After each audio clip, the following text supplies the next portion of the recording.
সেই কঠিন মুসিবতের সময় উম্মতের কথা বলবেন না। সেই কঠিন মুসিবতের সময় নবী মুহাম্মদুর রাসূলুল্লাহ সাল্লাল্লাহু আলাইহি ওয়াসাল্লাম তার গুনাহগার উম্মতদেরকে বলবেন না।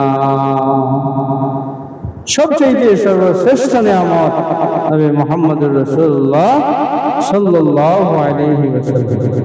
এইজন্য মহান আল্লাহ সুবহানাহু ওয়া তাআলা কুরআনুল কারীমের মধ্যে ঘোষণা করেন, ফাযকুরু আলা আল্লাহি লাআল্লাকুম তুফলিহুন।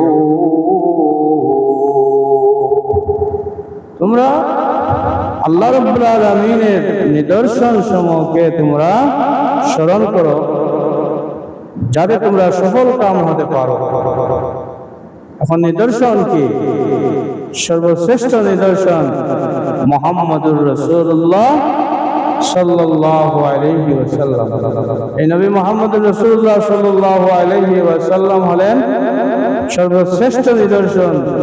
এর জন্য গুরুত্বপূর্ণ ইবাদত